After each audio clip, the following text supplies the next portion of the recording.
maybe they'll repost that story. And if US News reposted your Instagram story, well, you would end up probably with a lot of new followers.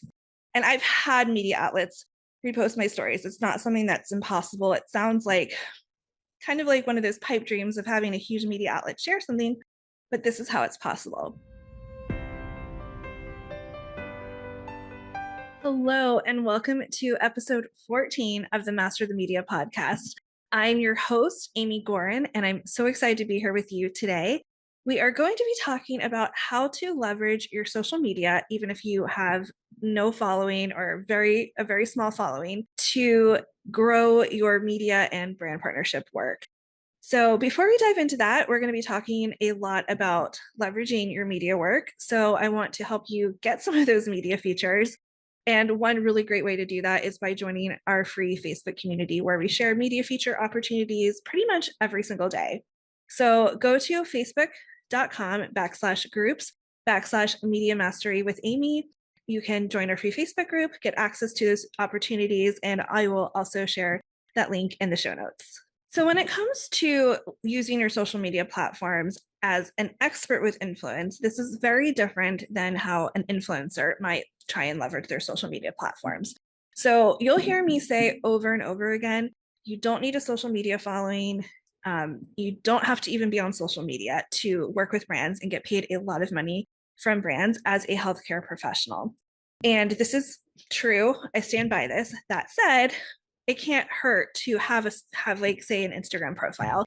And you don't need a huge following. So this is something where I get a lot of questions about this and people get really stuck in their heads about, well, don't I need to have X amount of followers before I start trying to get featured in the media, before I start trying to work with brands? The answer is no. You literally don't even need a social media platform. That said, once you start kind of figuring out that you want to work with the media and you want to work with brands, it can be really beneficial to have at least one social media platform. And what I recommend doing is not trying to literally have everything. So what I don't want you to do is say, okay, Amy said create social media, so I'm going to go start an Instagram and a Facebook and a LinkedIn and a TikTok and an X account and a Blue Sky account and Threads and YouTube. You don't need to do everything at once. You don't even necessarily need to be on all those platforms. What you'll want to do down the road is, and this is the very first thing, one of the very first things we have our Master of the Media students do, is do some exploration into, who are you talking to online? So say me, for example, I'm a plant-based registered dietitian. My demographic is women. I'd say, 30s and 40s. A lot of them have children. They're mostly college, these women are mostly college educated. And so the demographic that you're talking to. And then from there, you can, and this is, again, you don't have to do all of this today, but I'm just saying if you want to explore this more greatly, you can do a survey of your audience. And that could be as casual as posting on your personal Facebook page or sending an email to family and friends to ask them to complete a few questions. But by doing that, you can figure out and determine, where does my audience live? Are they on Instagram? Are they on Facebook? Are they on TikTok? And then that can be your main social media platform that you create. So I like to have at least one platform, and there's a few reasons why. One of the biggest reasons is when you're doing media. So say I'm doing an interview for Eat This Not That or Eating Well on plant-based snacks. A lot of times, not always, but a lot of times you'll be able to include a hyperlink either to your website or to a social media platform. And so I like to actually switch up that link. So, one interview, I'll send them to my website. One interview, I might send them to my Instagram, the next one, my LinkedIn.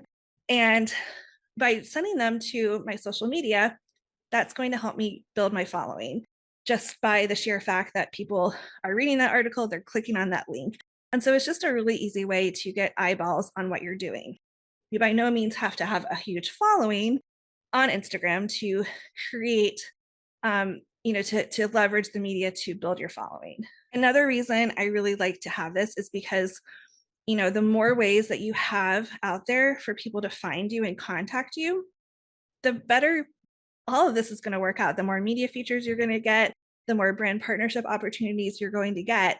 And so say that there's a reporter for Time who's like, oh, Sally would be perfect to interview about this gut health article I'm writing. And they Google your name, they can't find you online, but they do find your Instagram page and you have your contact information, your email on your Instagram page. Awesome. They can contact you. Say you don't have any of that and you're hard to find, they're going to move on to the next person and your chance is over. Same thing with brands who are like, oh, we did some digging and Kelly seems like the perfect dietitian to hire for this project. If they can't find your information in honestly less than a minute, they're going to move on. And so same thing with clients, potential clients are reading the articles that you're quoted in. I had written a whole series of articles for Food Network, the website, a while back. And while I don't see patients currently, I have a wait list because one day I want to start another revenue stream and have another dietitian who takes these patients. And that wait list is packed because of all of the people who found me through these Food Network articles. So that is the power of just being out there and having a way for people to find you. And then there's this is probably like, well, these are all great uses of social media, but one of my other favorite ways to leverage social media to get more media features, to get talk with brands, to land paid brand partnerships, is to be able to show the world what you're doing as an expert with influence, who's quoted in the media. And so what this comes down to is you never know who is looking at your content. So I could post something today on my Instagram stories. I have, of course you can see who looks at it, but that doesn't show actually everyone who looks at it. And so you don't know necessarily who you're reaching, which is honestly a really good thing, because what if the person on the other side of your screen is a client who wants to hire you as their doctor or their dietitian? Or what if they're a reporter who wants to interview you in Newsweek? Or what if they're a brand who wants to offer you a $30,000 a year partnership? And so when the best use of social media, in my opinion, is using it to share the media work that you're doing. And so what this looks like is, say I am interviewed, or say an article is published where I'm interviewed in US News. And let's just say the topic of this article is 5 healthy foods you should have in your freezer at all times. So that article is published. I can do so much with that, which is great because it creates content for me. So I could create a reel or just take some screenshots of the article. There's some really easy ways to do some fun graphics where you have, like, say, the article title, and like you can cut out your picture and put it into that image, and it's really fun and really easy. So that could be on my Instagram feed. And then I could share that to stories. And so in the post itself on Instagram, but more importantly in the Instagram story, what I'm going to do is I'm going to say something like, thanks so much to X writer at US News for featuring me in this article. And I'm going to tag the outlet. So I'm going to tag US News. I'm going to tag the writer. And what that does is, one of the big things that writers and media outlets want is to have eyeballs on their content. So they're going to say, oh, amazing, we interviewed Amy. Not only is she a great source, a great expert, she also shares our content. So we're going to want to come back to her again. And chances are maybe they'll repost that story. And if US News reposted your Instagram story, well, you would end up probably with a lot of new followers. And I've had media outlets repost my stories. It's not something that's impossible. It sounds like kind of like one of those pipe dreams of having a huge media outlet share something, but this is how it's possible. And then what I'd also do is I'd tag the other people. So say there's 5 other dietitians who were quoted in that article. I would tag them as well in that Instagram story. And this is one of the easiest ways to have people share your content. So it's very likely that at least 1 or 2 of those people is going to repost my story, because all you have to do is click a button. And then that's going to bring new eyeballs to my account, which again could bring me new clients, could bring me new media features, could bring me new brand partnership opportunities. And I mean, then it's a never ending amount of things that you can do to leverage what you're creating on social media. It's not coming down to how many followers you have. It's coming down to the quality of the content you're creating and the engagement that you're getting from it, but also just the traction that you're getting from sharing this stuff. So another thing that you could do if you want to you want that article that you're quoted in US News to have as many legs as possible.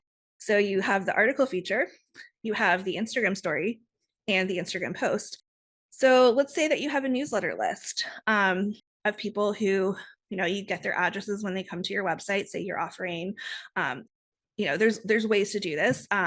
So really easy ways. So like on my plant-based nutrition website, I have a free meal plan. People can just enter their email, download the meal plan, and then they're on my newsletter list. And that's how I built that newsletter list to, I think it has like 9,000 people on it, literally by sending people to my website to get the freebie. So what I could do is I could write a newsletter blast, and the subject line could be something like "See me in US News," and I could either send people back to the US News article, or I could send them back to the reel that I posted on Instagram talking about me being in the US News article, and that gets eyeballs on me.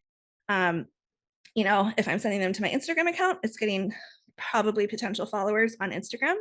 But regardless, by sharing it at all, when I'm telling the world, my whole entire email list, again, you never know who's reading. I mean, you can actually find out who opens and clicks on your emails, but let's just talk in a theoretical sense. That person on the other side could be someone who is on the fence about hiring you as their practitioner, or it could be someone who's writing an article and it's like, oh my gosh, I'm in a bind, I need to reach out to Amy.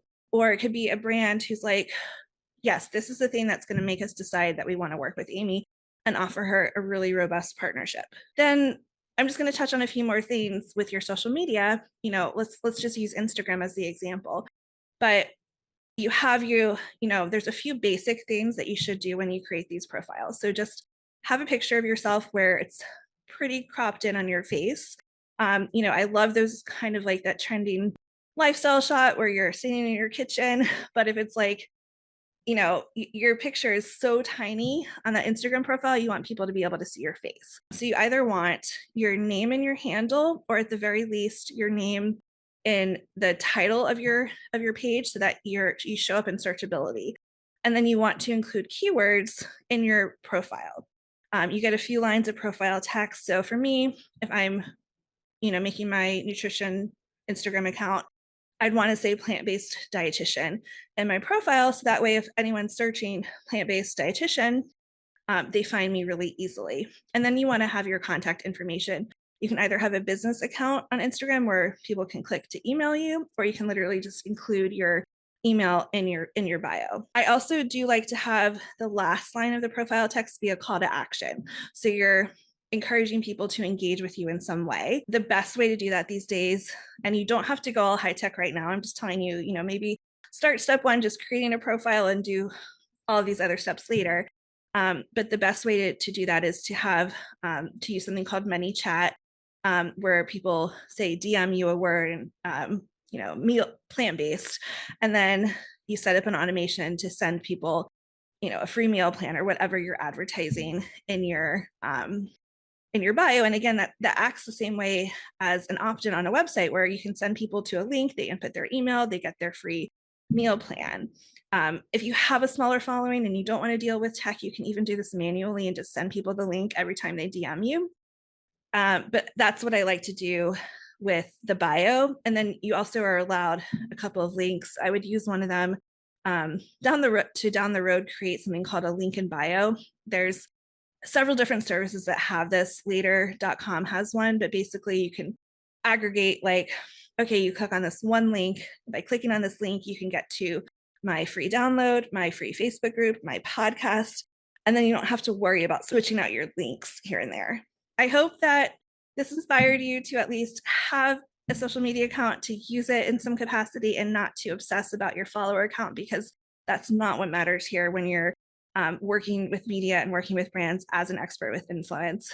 And to get those first media features that you can leverage them on your social media accounts, I'd love for you to join us in our free Facebook group, facebook.com/groups/media mastery with Amy.